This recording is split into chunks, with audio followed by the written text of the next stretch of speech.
What's going on, traders? My name is Shark. Thank you so much for joining me here on our 5-minute market breakdown. We're going to take a look at SPX, the S&P 500 cash index.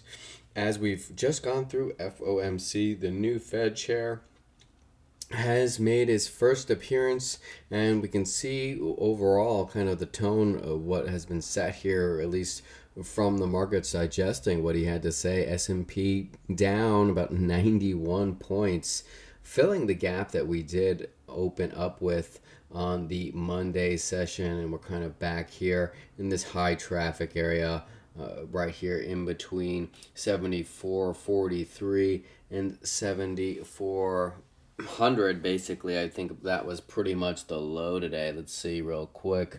The low 7402. So yeah, basically 7400 there. And we had that level here, looking at that, the high pretty much from back in June.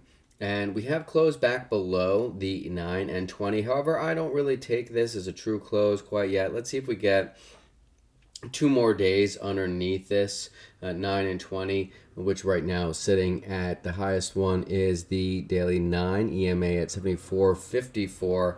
So we could see anything hanging out. If we hang out below, I would say structurally speaking 74.65, 74.63, stay below the highs here, and just you can go back to the 13th of May and the 21st, the 8th, and pretty much the 12th of June. All right, if we get back over there, we'll start to neutralize this downtrend, and we'll be in about the 50% quadrant area of the overall range of the daily candle, stuck between 74.63 and basically 7500. So there is that potentiality that we get stuck right in here like so, and chop around. But I would say that's starting of the neutralization of the trend. However, if we do see basically the daily candles start to hang out below that 74.65, we're going to call that we're down here underneath the 50%, pretty much underneath 20% or 25%, excuse me. We'll consider that some possible redistribution and then look for that new lower low. Down into 73.70s, big spot there. Have a lot of areas where we have made contact and seen some resistance, or excuse me, some demand, some buyers step in, all the way really down to 73.34. So I would say, unless we start getting under 73.50, then we could see the 73.30s. Watch VIX as it has been getting higher as well. But I think underneath that 73.30 area, that's really going to see the selling, and then we could look at maybe even this gap here from the back of the start of the month down at 72.93 all the way down to 72.72. So that could be interesting. Also kind of pretty much matching up here in this area with these equal lows, so some sell side potential area, some sell orders in this spot as well that we might want to hunt out. But that being said, for the bulls, right over that 65. All right, let's see if we can get back over 7500, but really is 75.15 for me, 75.16. You can see high traffic right here as well. Point of pain right here as we did sell. That was basically the open today, right around that 75.25. So we would really need to see something like this, the market come up. Maybe, I don't know if it bounces all the way up this high, but we can see, something like that, and then we kind of try to push up, right? This would be a pathway that we would have to take and create these higher lows here. We could, again, get stuck up, come up into here, maybe come here, then we bounce here. And we could see some potential further consolidation within this range, 7500 to 7440, very possible as well. We start getting back below that 7460 area, 65.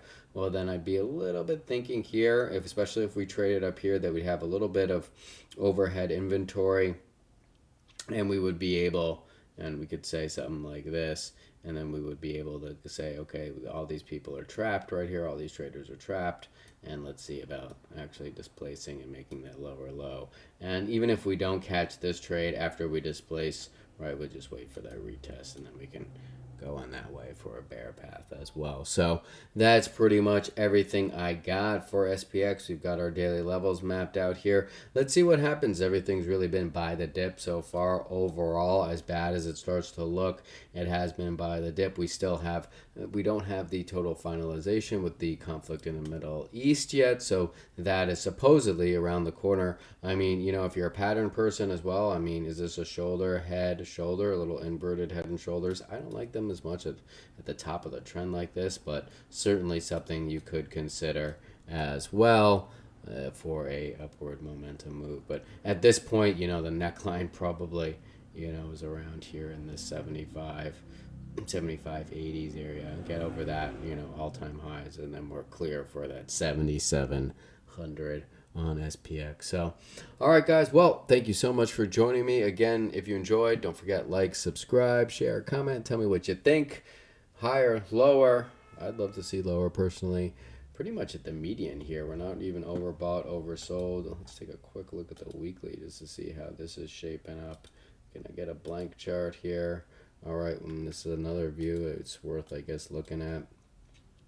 We bounced here, so we'll see. Also, big trend line here, so we'll see what happens if we come back down here into the trend line right around the 73.30s.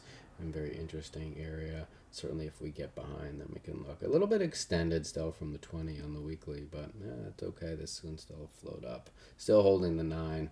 A little bit overbought, but momentum's kind of coming down a little bit. So interesting situation. Let's see what we get to close out the week. Remember, markets are closed on Friday, so one more day of trading, and then we'll see what we get. All right, guys, thank you so much. Take care, and I'll see you out in the markets.